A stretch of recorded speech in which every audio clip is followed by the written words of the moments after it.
How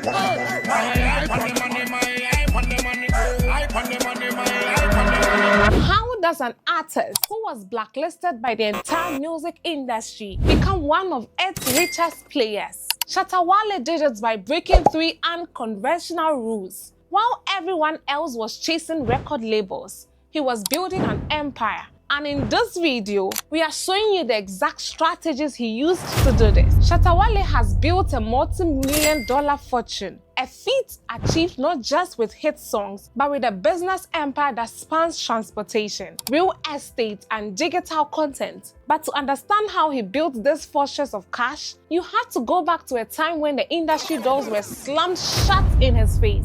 Before he became the dancehall king, he was Bandana. In the early 2000s, he got a taste of fame with a hit song, Mokoho, but that success was short-lived. The industry was brutal. Without the backing of a major label or a right connection, his career hit a wall. He vanished from the limelight, facing money problems and the harsh reality of being a one-hit wonder. For nearly a decade, he was in the wilderness. While his peers were signing deals and climbing the charts, he was on the outside looking in. This was a period of intense struggle, but also reflection. He saw how the traditional path gets a record deal, give up a huge percentage of your earnings, and pray your label promotes you. It had all failed him. He saw artists who were famous but broke, trapped in contracts that made the labels rich while they were left with pennies. He realized the system was designed to keep artists dependent. It was a game he had played and lost. But instead of giving up, he decided to flip the entire board. He knew that if he was going to win, he couldn't just play the game better. He had to create his own. This wasn't just a comeback. It was a total reinvention. In 2013, he didn't just return. He erupted, rebranded as Shatta Wale. He was louder, more controversial, and completely independent.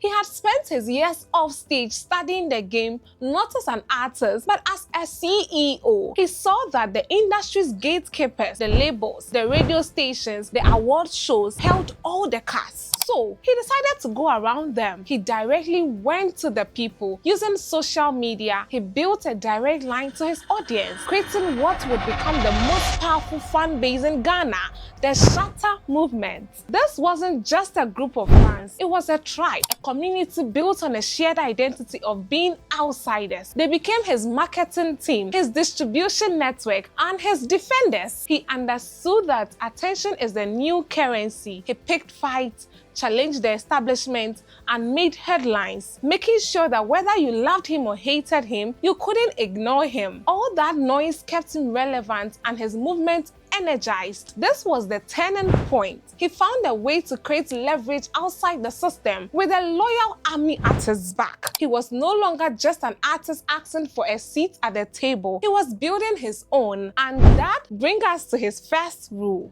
Rule number 1.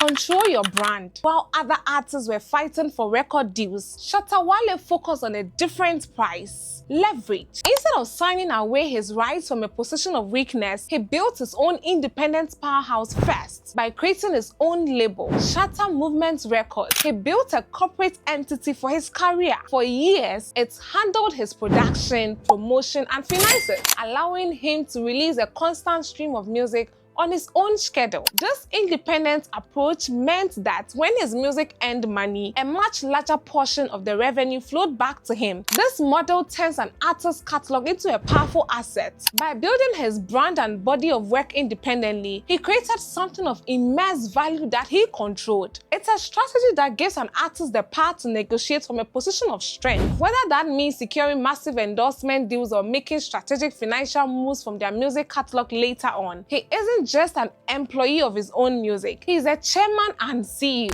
Rule number 2. Build an arc, not just a canoe. Shatta Wale's second rule is that music should be the engine, not the entire vehicle. He knows a music career can be unstable, so he has aggressively diversified his income to build a more resilient financial future. A significant part of his wealth comes from high-paying international performances. He has held numerous sold-out concerts across Europe and UK, where foreign promoters pay top dollar. But beyond the stage, he has focused on building scalable businesses. The biggest example is Shaxi. Launched in 2021, Shaxi, a mix of Shatta and Taxi, is a ride-hailing service he started. He branded it as more than a business. It was a solution to youth unemployment. By framing it as a project for Ghanaians, he turned his fans into his first customers and drivers. In May 2025, the venture got a massive boost through a strategic partnership with Ghana's Youth Employment Agency. The YEA pledged to support the first 2,000 vehicles on the platform with monthly fuel coupons, drastically reducing costs for drivers. The goal is to create thousands of jobs, with some vehicles operating 24/7 with 2 drivers in shifts, doubling the employment impact. Even fellow artists like Sarkodie has used Shaxi cars for his media tours. Beyond tech, Shatta has invested in real estate and monetized his brand through major endorsement deals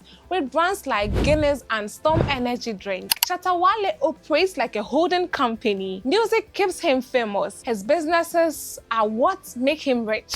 Rule number 3, your fans are not customers. They are your business partners. He doesn't just have a fan base. He has an economy. The Shatta Movement, SM, is the financial machine that powers his entire empire. He understood early on that a loyal community is a far greater asset than a bunch of passive listeners. His life on social media, speaking their language, sharing their struggles, and making them feel like they are in his inner circle. In return, the SM provides him with incredible leverage. When he releases a song, the SM makes sure it trends. When he starts a business like Shaxi, they become its first evangelist. When he fused with another artist, they are his digital army. This relationship turns to social media into a powerful marketing tool, saving him millions in advertising. This strategy is not without its risks. The unwavering loyalty he commands can sometimes enable his most controversial behavior. In August 2025, he faced legal trouble when his Lamborghini was seized by Ghana's Economic and Organized Crime